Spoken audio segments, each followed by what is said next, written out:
Olá, meus queridos, tudo bem? Espero que sim. Você anda preocupado com a redação? Anda estudando muito, mas o resultado não tem sido satisfatório, não daquela forma que você gostaria? Anda preocupado se na hora da prova você não vai conseguir desenvolver a redação? Se essa é a sua preocupação, hoje eu estou aqui para ajudar. Vamos juntos nessa jornada. Eu sou a professora Marijane Fernandes, sou professora de língua portuguesa. No geral, nós falamos o seguinte: a proposta de redação estava muito ruim, eu não acertei muito bem o tema da redação e assim por diante. Aliás, a redação sempre parece ser aquele bicho-papão. Parece que a gente não vai conseguir mesmo desenvolver a redação. E o pior de tudo, que a maioria dos concursos públicos e dos vestibulares pedem redação. Então nós temos que trabalhar em cima disso para melhorar da melhor forma possível. Um problema da redação é realmente não entender a frase temática. Antes disso, eu quero explicar para vocês que a proposta de redação ela é composta pelas instruções, pelos textos motivadores. Isso quando a banca pede textos motivadores. Existem outros tipos de textos, dependendo da banca. Em uma outra ocasião nós vamos falar sobre isso. E também pela frase temática. Hoje, em especial, eu quero falar sobre a frase temática e eu vou me deter em 3 tipos de frases temáticas. No geral, o que pede a VUNESP. A primeira delas diz respeito a uma pergunta em que o candidato deve se posicionar sim ou não. Por exemplo, o voto deveria ser facultativo no Brasil? Observe que esta pergunta diz respeito a uma resposta de sim ou não. O candidato deve se posicionar. Ele não pode ficar em cima do muro e também ele não pode falar de um ponto de vista e de outro ponto de vista e se posicionar somente na conclusão. Não. Tem que se posicionar na introdução. Por quê? O seu posicionamento é a sua tese. A tese, o seu ponto de vista, é a ideia central da redação. É o que vai fazer a coisa andar. É o que vai ser a sustentação da redação.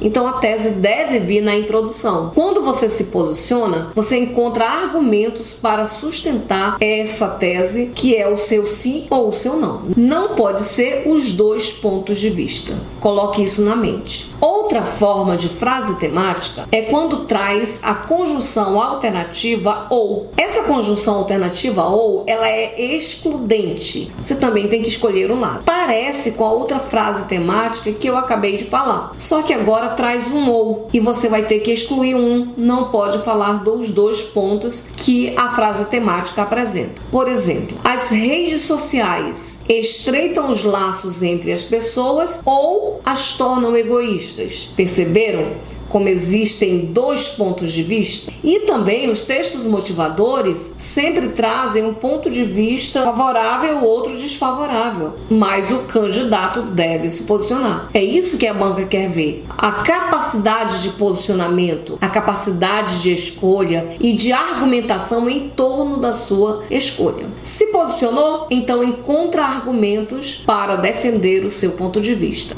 Como é que eu faço, professora, para encontrar esses argumentos? Faz perguntas. Quer saber como? Por exemplo, você se posicionou que as redes sociais estreitam os laços entre as pessoas. É um exemplo. E aí você vai fazer a seguinte pergunta: por que as redes sociais estreitam os laços entre as pessoas? E você vai responder: eu acredito que as redes sociais estreitam os laços entre as pessoas porque é uma forma de fazer a amizade durar, mesmo que o amigo esteja à distância, é possível se comunicar. É um ponto de vista, é uma defesa do seu argumento. Você vai respondendo e as melhores respostas você escolhe para defender, mas não pode falar sobre os 2 pontos. Se você fizer isso, você vai tangenciar o tema.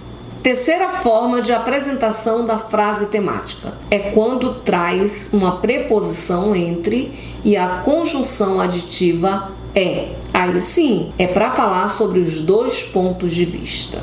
Um exemplo: a liberdade de expressão na internet. 2 pontos. Entre o direito de criticar e os impactos negativos na vida das pessoas. Aí sim, você vai falar sobre os 2 pontos. Num parágrafo de desenvolvimento você apresenta o primeiro, no segundo parágrafo de desenvolvimento você apresenta o segundo. Você pode inclusive usar o par correlativo coesivo por um lado, por outro lado. Se quiser, na conclusão, você pode se posicionar. Por enquanto, nós vamos trabalhar essas 3 formas de frases temáticas. Em uma outra ocasião, nós vamos trabalhar mais. Então, não desista de mim, que eu não vou desistir de você. Fique comigo, não esqueça daquele like. E se ainda não se inscreveu no meu canal, se inscreva. Não esquece de ativar o sininho. Ele vai te lembrar das vezes que eu publicar para você me acompanhar. E assim estudar mais para o vestibular. Tchau!